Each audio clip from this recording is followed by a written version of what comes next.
Hello friend, मैं प्रवीण कुमार स्वागत करता हूं आपका अपना यूट्यूब चैनल अक्कू ज्ञान तक पर। चलिए आज हम लेकर के आए हैं कुछ प्रैक्टिक सेट, इसको हम डिस्कस कर लेते हैं। चलिए शुरू करते हैं।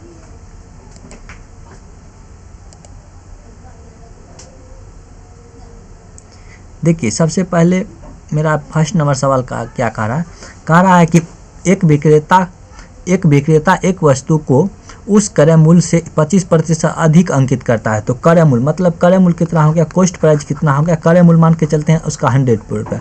अंकित मूल्य कितना हो गया, तो अंकित मूल्य वह 25% अधिक अंकित करता है। तो अंकित मूल्य कितना हो जाएगा, तो 125% मतलब 25% अधिक अंकित करता है और 30% की छूट देकर उसे बेच देता, मतलब 30% की छूट। तो 30% छूट देगा किस पे, तो 125 पे। 125 पे अगर 30% की छूट दे देंगे तो 70/100 हो जाएगा, बराबर कितना हो जाएगा मन।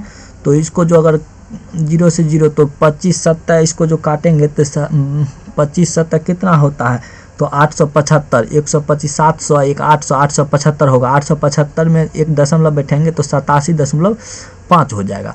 अब कह रहा है कि यदि पूरे लेन देन में विक्रेता को 1750 की हानि हुई, मतलब कितना का हानि हुआ, तो 1750 का। तो क्रय मूल्य कितना था, 100 रुपया में वो खरीदा और 87.5% पर बेच दिया। 100% खरीदा और 87.5% पर बेच दिया। तो उसको कितना की हानि हुई, तो इसको हम घटा लेंगे।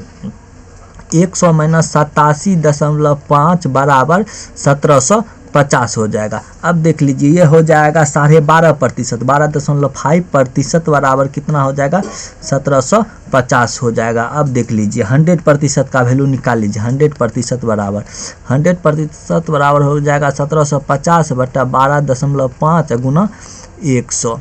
अब इसको काट लीजिए, जीरो यहाँ पे एक ठो जीरो बैठा देंगे, गुना 10 कर देंगे तो 25 चौक 100, 25 पंचा 125, 5 दूनी 10 हो जाएगा। तो 4 दूनी 8, 1750 गुना 8 अगर हम करते हैं तो 14,000 हो जाएगा। 1750 गुना 8 करते हैं तो कितना हो जाएगा, 14,000। ये मेरा आंसर हो जाएगा ऑप्शन नंबर डी। चलिए अब हम नेक्स्ट सवाल की ओर बढ़ रहे हैं।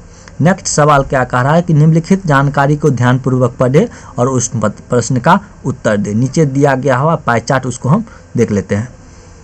देखिए नीचे क्या दिया हुआ है, कह रहा है कि ये पाई चार्ट को आप लोग अध्ययन कर लीजिए, ठीक है। चलिए अब हम बढ़ रहे हैं सवाल पर। देखिए कह रहा है कि यदि कॉलेज सी, तो देख लीजिए सी में कितना है, तो सी कितना है, सी किधर गया, सी का कितना मान है, 80%। 80% डॉक्टर भी है और 80% इंजीनियर भी है। तो चलिए 80% डॉक्टर और 80% इंजीनियर। यदि कॉलेज सी में 62.5% महिला है, जिनमें से इंजीनियर में पुरुष और महिलाओं का समान अनुपात है, तो कितने महिला डॉक्टर है, ये कह रहा पूछे। देख लीजिए सी में जो है इंजीनियर प्लस डॉक्टर कितना है, सी में डॉक्टर प्लस इंजीनियर कितना है, तो डॉक्टर प्लस इंजीनियर 80 है, 80 गो है, तो 80 गो। तो इंजीनियर और डॉक्टर का अनुपात बराबर है। इंजीनियर मतलब कह रहा है कि डॉक्टर जिनमें इंजीनियर में पुरुष और महिला समान है, तो इंजीनियर में जो है जिनमें इंजीनियर में जो है पुरुष और महिला का समान अनुपात है। तो इंजीनियर 80 गो है, डॉक्टर 80 गो है। तो पुरुष और महिला इंजीनियर में जो है मेल प्लस फीमेल जो दोनों समान है, तो कितना का अनुपात में है, तो 1:1 में है। तो 1:2 बराबर कितना हो जाएगा, 80। तो 1 का वैल्यू 40 निकल गया, 1 का वैल्यू 40 निकल गया। अब कह रहा है कि कितनी महिला डॉक्टर है, तो कितनी महिला डॉक्टर है, तो 100 माइनस 40 अगर घटा देंगे तो 60 गो जो महिला हो जाएगा, ये कितना हो जाएगा, डॉक्टर हो जाएगा, ऑप्शन नंबर सी। चलिए अब हम 3 नंबर सवाल की ओर बढ़ रहे हैं। देखिए 3 नंबर सवाल क्या कह रहा है, कह रहा है कि कॉलेज ई में 80 छात्र को भारतीय संगठन में रखा गया। देखिए कॉलेज ई में जो है टोटल कितना, टोटल 100% हो जाएगा। टोटल छात्रों की संख्या कितना हो जाएगा, टोटल 100%। 100 में से जो कह रहा है कि कॉलेज ई में जो है भारतीय छात्र को रखा गया, तो इंडियन कितना है, भारतीय कितना है, तो भारतीय 80 गो है। तो और बाकी को अंतर्राष्ट्रीय परियोजना में रखा गया, तो इंटरनेशनल कितना है, तो अंतर्राष्ट्रीय कितना है, तो अंतर्राष्ट्रीय 20 हो जाएगा।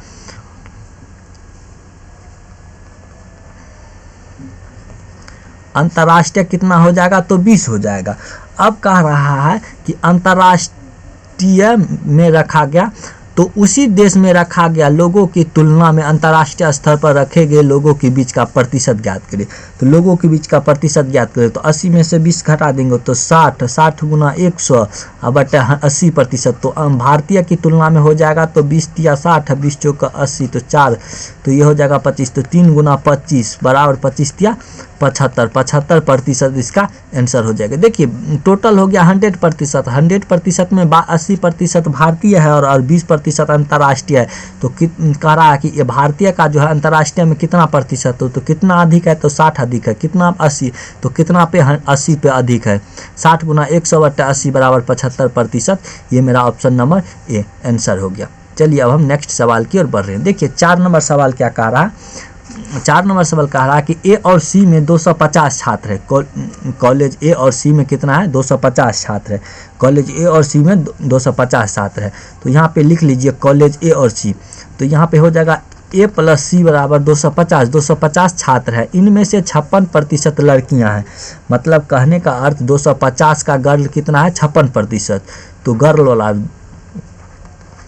बराबर तो 250 का 56% का वैल्यू 100 हो जाएगा। तो ये हो जाएगा 25 पंचे 125, तो 25 चौका 100 हो जाएगा 4। तो ये हो जाएगा 25 दूनी 50, ठीक है 25 गुना 56 बटे 2 कर दीजिए। तो ये हो जाएगा 56 2 करेंगे ना तो ये काट दीजिए। 250 का 56% जो निकालेंगे तो 28 दूनी 56 होता है,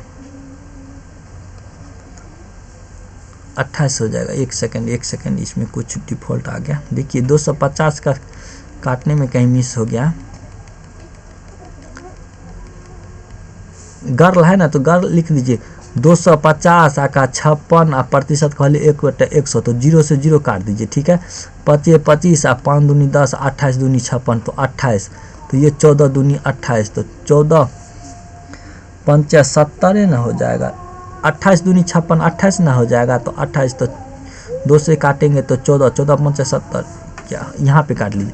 देख ले 250 का 56% को वैल्यू 1/100, 0 से 0 कट गया।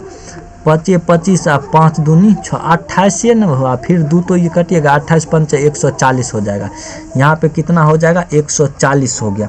अब कह रहा है कि अकॉर्डिंग टू क्वेश्चन अब 14.28 शीर्ष संगठन मतलब अस्पताल और बहुराष्ट्रीय कंपनी में चुना गया। मतलब 14.140 में से जो 14.25, तो टोटल है 100%। 100% में से 14.28 चुना गया तो शेष कितना बचेगा, तो शेष 100 में से जो 14.25 घटा देंगे, मतलब 14.28, तो ये लगभग में 87 मतलब 85.72% आएगा।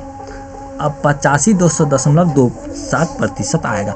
अब इसको निकाल दीजिए, 140 का 85.72% बराबर कितना निकल करके आ जाएगा 120। इसमें ऑप्शन नंबर ई हो जाएगा, इनमें से कोई नहीं। चलिए हम अब 5 नंबर सवाल की ओर बढ़ रहे हैं। देखिए कहा है कि कॉलेज बी और सी में कुल डॉक्टरों का कॉलेज सी के कुल छात्रों का अनुपात ज्ञात करने का कह रहा है। बी और सी में जो है कुल डॉक्टर और कुल छात्र कितना है बी और सी में। देखिए कॉलेज बी और सी में जो है कुल डॉक्टर निकालेंगे तो बी प्लस सी में डॉक्टर की संख्या बी प्लस सी में देख लीजिए डॉक्टर की संख्या, आप लोग पीछे करके देख सकते हैं। देखिए बी और सी में कुल डॉक्टर की संख्या, देखिए पाई चार्ट का है इसमें।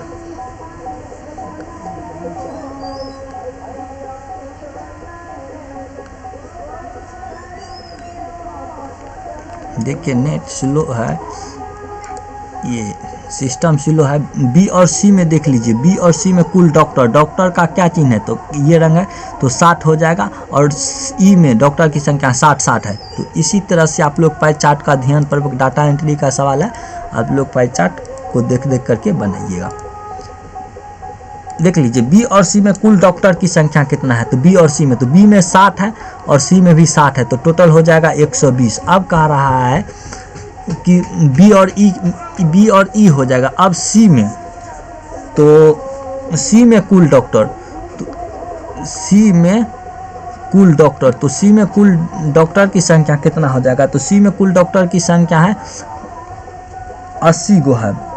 सी में कितना है कुल डॉक्टर की संख्या? 80 गो है। सी में कुल कितना डॉक्टर की संख्या? 80 प्लस 80 है, तो 80 80 160 हो जाएगा। अब कह रहा है कि इस दोनों का अनुपात कितना हो जाएगा? तो 60 दूनी 120, तो 120 अनुपात 160, 120 अनुपात 160 कितना हो जाएगा? 3 अनुपात 4 हो जाएगा। ऑप्शन नंबर 3 अनुपात 4, ऑप्शन नंबर बी। चलिए अब हम नेक्स्ट सवाल की ओर बढ़ रहे हैं।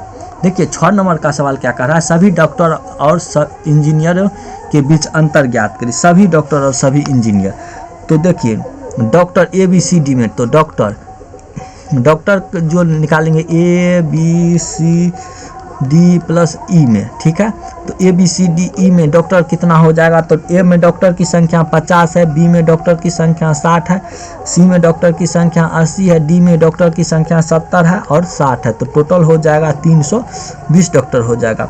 अब देख लीजिए इंजीनियर की संख्या कितना हो जाएगा? इंजीनियर हो जाएगा A to E में कितना है? तो A to E में टोटल इंजीनियर की संख्या 240 है। इस दोनों के बीच का अंतर तो 6 2 8 मतलब 80। 80 कितना हो जाएगा? डिफरेंट कितना हो जाएगा? 80। चलिए अब हम नेक्स्ट सवाल की ओर बढ़ रहे हैं। देखिए नेक्स्ट सवाल कह रहा है नीचे दिए गई जानकारी को आधार पर प्रश्नों का उत्तर दे। इसमें कह रहा है कि 5 अलग अलग राज्य है, तो ABCDEFG रख लेते हैं। ABCDEFG इसमें कह रहा है कि निर्मित किया गया है, यानी P और Q नीचे दिया गया पाई चार्ट सभी 5 राज्यों द्वारा निर्मित घड़ी की कुल मात्रा में से संबंधित राज्यों द्वारा निर्मित घड़ी की कुल मात्रा का प्रतिशत वितरण दर्शाए, जो कि 8000 है। टोटल कितना है? 8000 है। एक सेकंड, चलिए देख लीजिए ABCDEFG करके हम लिख लेते हैं। देखिए टोटल मान के चलते हैं ABCD है, इसी में हम लोग पाई चार्ट खींच देते हैं। AB इस दोनों का अनुपात है, यहाँ पे हम P ले लेते हैं, P यहाँ पे Q ले लेते हैं, यहाँ पे टोटल ले लेते हैं, और टोटल के बात यहाँ पे परसेंटेज। तो A कितना है? A का कलर देख लीजिए, ये है, तो A कितना है? तो 20 है, तो यहाँ पे हम लोग 20 लिख लेते हैं। B कितना? A बराबर 20। B कितना है? B कलर का कौन है? तो B 25 है, ये है, तो B 25 हो गया। C कितना है? C कलर का कौन है? तो C कलर का ये है, तो C 15 है, तो C 15% है। D कितना है और E कितना है? तो D देख लीजिए, D हरा कलर है, 30 है, और फिर E कितना है? तो 10% है। अब टोटल 100% का वैल्यू कितना दिया हुआ? 8000। तो 100% का वैल्यू कितना है? 8000 दिया हुआ है, 8000 है। तो 1% का वैल्यू कितना हो जाएगा? 80 हो जाएगा। तो 20% का वैल्यू कितना हो जाएगा? तो 8 दूनी 16, तो ये 20% का वैल्यू ये टोटल है।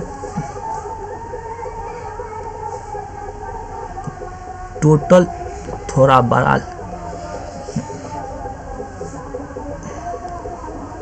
देख लीजिए, ये हो गया।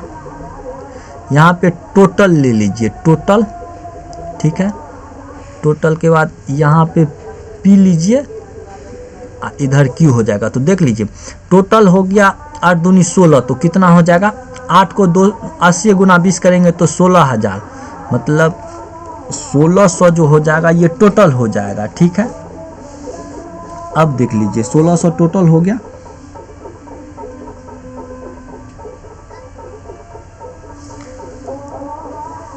टोटल हो जाएगा, P प्लस Q हो जाएगा, ठीक है।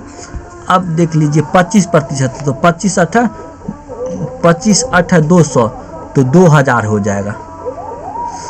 15 8 120, 1200 हो जाएगा। 8 का 24, तो 2400 हो जाएगा, और 10 तो ये 800 हो जाएगा। इस दोनों में 5 3 8, तो इसका 1000 हो जाएगा। 8 का वैल्यू 1000, तो 5 का वैल्यू 8 का वैल्यू 1600, तो 5 का वैल्यू 1000। 3 का वैल्यू तो 3 दूनी 600, 3 दू 5 का वैल्यू 2000, तो 5 का वैल्यू 2000, तो 5 को 20, तो 4 दूनी 800 हो जाएगा। इसका कितना हो जाएगा? 800, और इसका 1200, इसका हो जाएगा 7 5 1200, तो 700, इसका 500, इसका हो जाएगा 2 1 3, तो 8 का 24, तो इसका हो जाएगा डी नंबर का 1600, इसका हो जाएगा 800, इसका हो जाएगा 2 1 3, तो 3 2 5 बराबर 8 5 40, तो 8 3 24, 3 2 5, तो 16 85, तो 16 32, 16 3 48, 400 से 16 2 32, तो 320 हो जाएगा। अब सवाल का जवाब दीजिए। देख लीजिए डायग्राम बन गया। अब कह रहा है कि राज्य डी द्वारा निर्मित Q की मात्रा राज्य ए द्वारा निर्मित P की मात्रा का कितना प्रतिशत है। तो देख लीजिए राज्य डी द्वारा, तो डी द्वारा निर्मित Q की मात्रा तो 800, ये 800 हो जाएगा, डी द्वारा निर्मित 800, और राज्य ए द्वारा निर्मित P की मात्रा, तो राज्य ए द्वारा निर्मित P की मात्रा तो 1000 है। देख लीजिए यहाँ पे 1000 है, P की राज्य ए द्वारा निर्मित P की मात्रा 1000 और Q की मात्रा जो है D में 800 है। तो इसका परसेंटेज निकालने के लिए कह रहा है कि P की मात्रा का कितना प्रतिशत है। तो कितना प्रतिशत हो जाएगा, तो 800 गुना 100 कितना पे, तो 1000 पे, 1000 पे। तो ये 0 0 3 ठो 0 कट गया, 3 ठो 0 कट गया, बराबर 80% जो है ये मेरा आंसर हो गया। चलिए अब हम 8 नंबर सवाल की ओर बढ़ रहे हैं। देखिए 8 नंबर भी वही कह रहा है, डायग्राम आप लोग देख लीजिए, हम बगल में खींच लिए हैं। चलिए राज्य ई द्वारा निर्मित P की मात्रा, तो राज्य ई के द्वारा निर्मित P की मात्रा कितना है। तो राज्य ई द्वारा निर्मित P की मात्रा राज्य बी द्वारा निर्मित Q की मात्रा का अनुपात। तो देखिए राज्य ई द्वारा निर्मित P की मात्रा तो 480 हो जाएगा, राज्य बी द्वारा निर्मित Q की मात्रा, तो Q की मात्रा 1200 है, तो 1200 है। इसको काट लीजिए, 0 0 कट गया, तब 24 दूनी 48 है, 60 दूनी 120, तो 12 दूनी 24 और 12 पंचे 60, तो 2:5, 2:5, ऑप्शन नंबर बी हो जाएगा। चलिए अब हम नेक्स्ट सवाल की ओर बढ़ रहे हैं। अब देख लीजिए 9 नंबर सवाल क्या कह रहा है। राज्य डी द्वारा निर्मित घड़ी की कुल मात्रा और राज्य बी द्वारा निर्मित घड़ी की कुल मात्रा के बीच का अंतर क्या है। तो राज्य डी के द्वारा निर्मित कुल घड़ी कितना है, तो 2400 है। राज्य डी द्वारा निर्मित कुल घड़ी की मात्रा 2000 है। देख लीजिए ये 2400 हो जाएगा और ये 2000 हो जाएगा, दोनों का डिफरेंट कितना हो जाएगा, तो 400, ऑप्शन नंबर बी हो जाएगा। देख लीजिए जब हम डायग्राम खींचे तो डाटा एंट्री का जितना भी पैच चार्ट है सब डाटा खींचने पे ही आप लोगों को आंसर आ जाएगा। चलिए अब हम 10 नंबर बचते हैं। राज्य ए द्वारा ई द्वारा एक साथ निर्मित Q की औसत ज्ञात कीजिए। अब A प्लस ई का मात्रा, तो ए ई का मात्रा Q में, A प्लस ई का जो मात्रा हो जाएगा ये किस में, Q में, तो Q में हो जाएगा A प्लस ई का। तो Q में जो है A का मात्रा है 600 और E का मात्रा, A का मात्रा है 600, E का मात्रा है Q में तो 320, तो 6 3 920, 920/2 एवरेज करा निकालने के लिए तो 460 हो जाएगा, ऑप्शन नंबर सी। चलिए अब बढ़ रहे हैं 11 नंबर सवाल को। राज्य बी और सी द्वारा एक साथ निर्मित P की कुल मात्रा, तो राज्य बी सी की कुल मात्रा, तो B प्लस सी की टोटल कितना हो जाएगा, तो P में तो ये हो जाएगा 800, ये हो जाएगा प्लस 700, तो 8 7 1500, तो ये हो जाएगा 1500, ऑप्शन नंबर ए। चलिए नेक्स्ट सवाल की ओर बढ़ रहे हैं। देखिए 12 नंबर सवाल क्या कह रहा है कि राज्य सी द्वारा निर्मित घड़ी की कुल मात्रा राज्य ए द्वारा उत्पादक घड़ी की कुल मात्रा का कितना प्रतिशत है। तो ए के द्वारा देखिए टोटल सी के द्वारा निर्मित घड़ी की कुल मात्रा, तो कुल मात्रा ए सी के द्वारा निर्मित कितना है, तो 1200 ए द्वारा घड़ी की कुल मात्रा, तो ए में कितना है, तो ये हो जाएगा सी का, और ए में जो होगा ये कुल मात्रा कितना होगा, ए का कुल मात्रा हो जाएगा 1600। तो इस दोनों का मतलब कह रहा है कि इसका कितना प्रतिशत है, तो कितना पे, तो 1200 पे, 1200 गुना 100 बटे कितना पे, तो 1600 पे, 16 0 0 0 0 4 तिया 1200, 4 चौका 1600, तो ये हो जाएगा 25 चौका 100, तो ये हो जाएगा 3 गुना 25, 3 गुना 25 करेंगे तो 25 तिया 75%। चलिए अब हम नेक्स्ट सवाल की ओर बढ़ रहे हैं। देखिए मेरा 10 मिनट हो गया। अगर आप लोग अभी तक अकू ज्ञान टेक को सब्सक्राइब नहीं किए हैं तो इस चैनल को सब्सक्राइब करें और अकू ज्ञान टेक का प्ले स्टोर आ गया, आप लोग प्ले स्टोर पे जा करके डाउनलोडिंग कर लीजिए। जय हिंद, जय भारत।